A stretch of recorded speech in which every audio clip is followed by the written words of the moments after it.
Hey everyone, Liam here. Welcome to this week's YouTube video. This week we're going to be going over how to paint the Aeldari Ghost Axes for the Wraithguard units.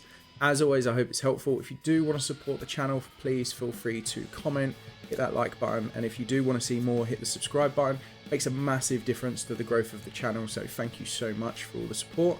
And without further ado, here we go. So, the axe itself is base coated with Vallejo model colour Violet, with a little bit of scale 75 Inktensity purple. The priority with this is you need a strong, nice strong purple. The colours that we're going to use alongside that purple is purely black and white. I don't want to add any other tones because it's going to make that purple go very pink, or it's going to make it go very blue, so I don't want that. So all we're going to do is desaturate it with the white or darken it with the black. The rule for the axe, really nice and simple. Place a bright spot, and then I have a dark spot that separates from the bright spot. So if you look where I'm placing these highlights and the shadows, there's just very strong separation. So this is the initial sketch. So I'm just placing where I want the brightest parts of the axe and where I want the darkest parts. As long as we have this clear separation, then you'll be absolutely fine. There's no rule of realism that I'm following. This is basically an army piece from my own army, and I want it to look cool. So picking some bright spots and then going along with them. Now, the shaft of the axe itself, ignore that because I end up changing that. I don't like it as purple, so we'll ignore that for the time being. Now, the first sketch, I basically thinned down the paint to 1 part paint, maybe 1 part water. So the idea with the first part of the sketch was I wanted as opaque coverage as possible. Now what I'm doing is I'm working over all of the paint with a thin consistency of paint. So this is a semi-transparent paint. So in this case, I've thinned it down to like 3 parts water to 1 part paint. But what you're looking for is a semi-transparent paint. And all I'm doing is a really rough blend on this power axe. So if I've got the bright purple on my brush, which is what I've got, I'll start in the darker areas and I'll work towards the brighter areas. And you can see the blends aren't particularly great, but as we build up, it'll smooth them out much further. So you can see I've got 2 bright spots on the actual blade of the axe, and then I've got 2 bright spots on the actual flat of the axe. The biggest thing here is you can see that these bright spots are not together. So where the bright spot on the flat of the axe meets the blade of the axe, that bright spot is next to a dark spot. This is how we get it to stand out. So it's really, really important. When we're smoothing this out, just be aware that you want to try and use as much of the original purple tone as possible. So you don't need to use the purples that I'm using. Any nice purple will do. I like using the scale 75 Inktensity Violet because it gives this really nice rich purple. But whatever works for you is fine. There's no right or wrong way of doing it, but that's the particular colour that I've used. Now, because I've got this really rough, messy blend, now I'm using an even thinner paint.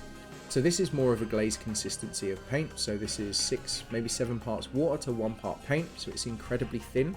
Remove the excess paint from my brush, and I'm working over those really rough transitions that I've already got. Now what you will notice is I'm not working over one piece at a time. I'm working over the whole of the axe. So I'll jump from one area of highlight to the next area of highlight. So as I'm jumping around this axe, the bits that I've previously painted are drying as I'm painting. So this just makes it much more efficient. Now I know a lot of people say to me that glazing is very, very slow. It can be very slow. But as long as you don't have a huge amount of paint on your brush, and you remove as much of the excess paint as possible, you'll put such a thin layer of paint on, it will dry within seconds.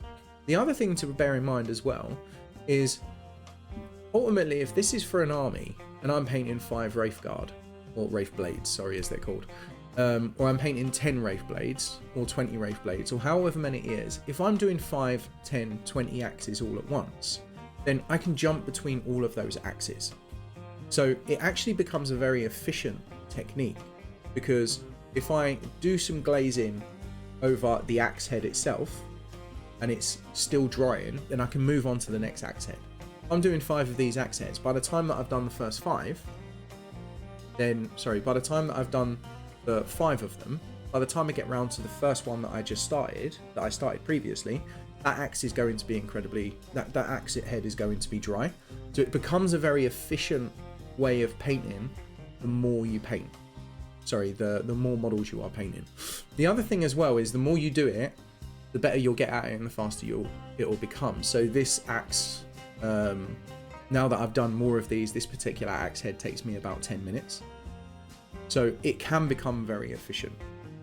Now you see the axe at the moment, we've got a fairly nice transition. It's a little bit rough, but we'll leave it at that for the time being. Now what I want to start doing, because where we've been glazing over this axe head, what it does is the bright areas that we had, it's made those darker. So we need to bring those back to make it pop. So I've gone back to like this white purple mix, and I'm now brightening up those bright spots again.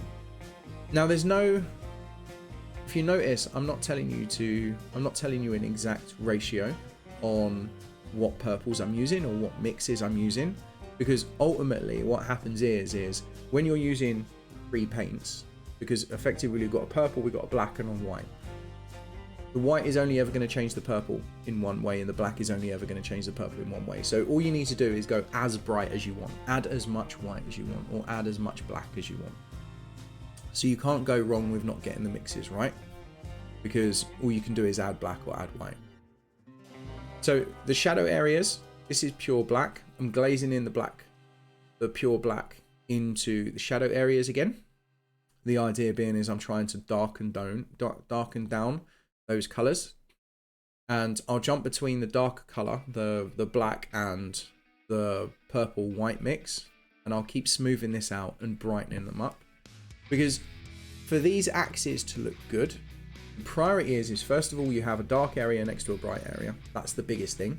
And the other thing is you need to have extreme amounts of contrast in value, so extreme amounts of contrast in light and dark. We need to make sure that we push our highlights as bright as we can. So in this case, I end up going all the way to white, and we push our shadows as dark as we can. So in this case, with this particular axe, I go all the way to black. And that's what makes it striking. Now, you can see as I keep glazing over this, it's smoothing out gradually, it's becoming nicer and nicer. And it really is just the patience. It's an exercise in patience. Make sure you remove the excess paint from your brush, thin it down enough, and then if you've got a dark color, you start your brush stroke in the bright part of the blade and end it in the dark part of the blade. And if you've got a bright color, you start your brush stroke in the dark area of the blade and end it in the bright part of the blade. Because what happens is when you remove your paintbrush from the model, you will leave a deposit of paint in that area, and you want to hide that deposit of paint in an area of the model where it's a similar color. But you can see this is starting to smooth out. I'm also starting to push this highlight quite a lot now. So you can see that I'm using the tip of my brush. What I've got on this brush at the moment is almost white. So this is a little bit of purple with quite a lot of white. I'm trying to push these little bits of shine spots. So what you need to remember when trying to get a shiny result is the smaller your bright spot, the shinier it will look. And this is where things can get a little bit difficult, and everyone has preferences on how they do it. But for me, if I'm trying to get a very small, bright area, then what I'll do is generally I'll use the tip of my brush, and I'll build up that bright area really, really slowly with quite strong marks. But the main thing is, as I said, if your highlights are too large, then what happens is it starts to look like a very flat, non-shiny surface. So you want to be going for very small highlights. So the blade at the moment, you can see it's looking quite nice. We've got these transitions and we have the rough, bright areas. And it basically, everywhere on this blade where you go, dark is sat next to light and light is sat next to dark. And the idea with that is darkness makes the bright pop. And again, that's mainly what our priority is here. Next up, we need to put edge highlights in. I know not everyone's a fan of edge highlights. You don't have to highlight every edge, but you need enough of them to make the blade readable. Now, I'll do every edge in this case because it's a gaming piece, which means it gives a really strong outline to the blade itself, and that works really well for gaming pieces. You don't necessarily need to do that, it's entirely up to you. But ultimately, because with this Ghost Axe, what we're trying to do is get a shiny result. Shiny materials, the light catches the edge. So edge highlights are incredibly important. So there's two reasons. First of all, basically we're going for a non-metal metallic result on this. A cartoony non-metal metallic result. It's supposed to imitate a really shiny blade. Shiny surfaces reflect light on the edges. It's as simple as that. The other thing is, from a gaming perspective, by putting in strong edge highlights, and we don't have to go extreme. So Games Workshop, and this isn't a criticism, Games Workshop have very extreme edge highlights to the extent that sometimes they border on a Tron style. Now, there's nothing wrong with that, but you don't need to go that extreme. But by placing in some kind of edge highlight on it, what it does is it frames the blade and it creates readability, and that's incredibly important when it comes to all types of painting, let alone gaming pieces. Because remember, gaming pieces, 99% of the time, people are going to be looking at those models from far away, and we need to give people's brains as easy a time as possible to clearly be able to understand the shapes that they're looking at, and edge highlights make a massive difference of that. So I'm not particularly a fan of edge highlights. I don't enjoy doing them. Generally, I find that they look very cartoony, but when done well, they are incredibly important. Next up, what I want to do is start pushing the bright spots. So this blade is not bright enough at the moment. So we'll remember when I turned around and said we want really small bright spots to make this pop. This is what we're doing now. So I've got pure white on my brush. So this is Vallejo model color white. It's thinned down to equal parts water to equal part paint. So what I'm looking for is a semi-transparent paint. I've removed the excess paint from my brush because I don't want an overloaded brush. So I've removed the excess paint on a piece of kitchen roll. And then what I'm doing with the tip of my brush, I'm making very small brush strokes, like lots of little scratches. And you can see me doing it on the blade, the edge of the blade here. If you notice, my brush strokes are going towards and pulling towards where I want the brightest shine spot on this blade. And the reason for that is remember, where we remove that brush from the model, it's going to leave the strongest deposit of paint. So what's happening is as I'm pulling this brush towards that bright spot that I want, it's giving us a natural gradient, and you can see that bright spot on the blade itself already. And that's because I've used the tip of my brush. So first of all, with the tip of the brush, it leaves a stronger mark than using, say, the side of your brush, so it doesn't take so long. And by pulling my brush in the direction of where I want it brightest, the deposit of paint that's being left is far stronger than around it. Now, this part of the blade I make a mistake on, and basically you can see how I've placed the white in and I've got this really rough, solid transition from purple to white. So I thought it'd be really good to show it. It's nice and easy. All you need to do is, if you make a mistake like that and your transition is not nice and smooth, then go back with your purples and slowly just glaze over it. You can go with a little bit of a thicker paint if the line is really quite harsh, but basically just paint over it, work from your bright side to your dark side, and it will smooth it back out like you can see that I've done. And that's really important to do, to be fair. Like, it's really important to learn to do it. So if you make that mistake, don't get frustrated, just learn to fix it. Because if you're doing an army and you've got 10, 20, 30 power weapons of any kind to do, you're eventually going to make that mistake. It's going to happen. Everyone makes mistakes.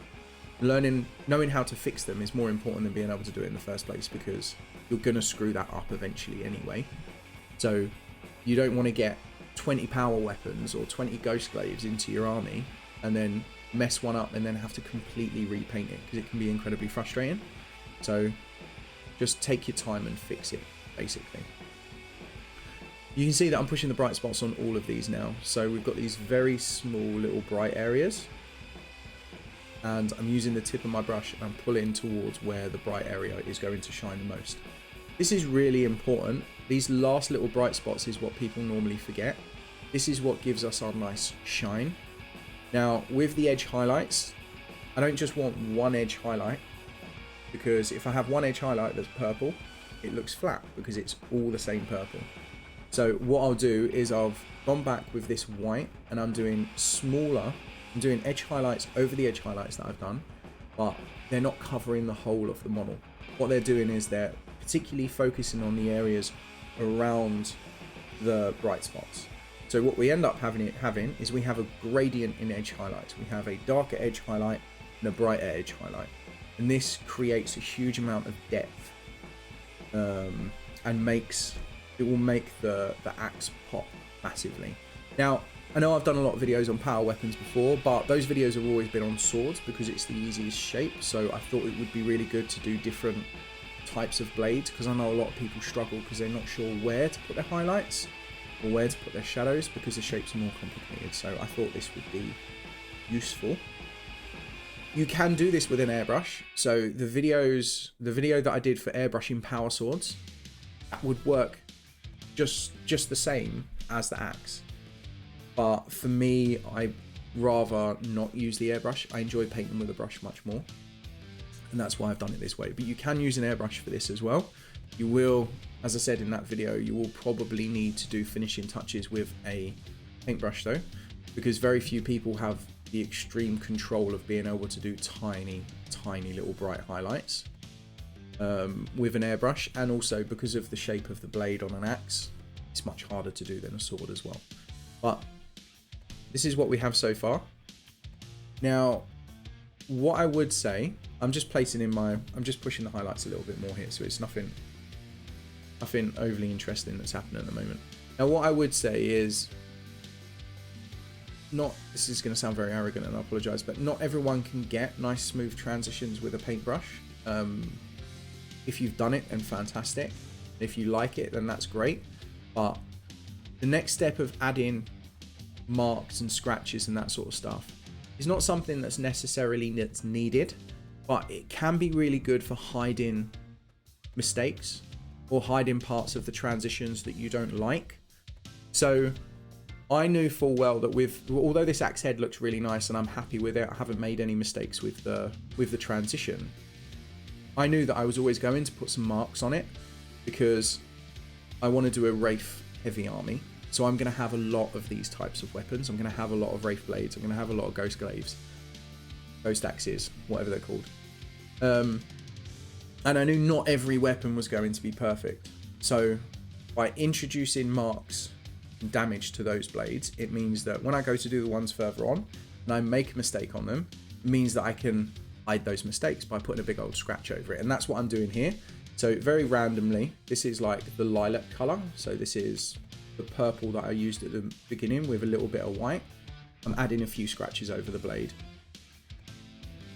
Just be patient, be careful with it. Remember, get your paint on your brush, remove the excess paint, twist your brush along your kitchen roll so it restores the point, and then pull your brush towards you. Exhale as you do it and it will steady your hands. So exhale as you do your brush stroke. And the main priority of this is it gives you an opportunity for when you have a power weapon, when you have a blade that you make a mistake on later, instead of having to repaint the whole thing, you can just put a big old scratch across it and it's no longer a problem. And that's it. I hope this video has been helpful.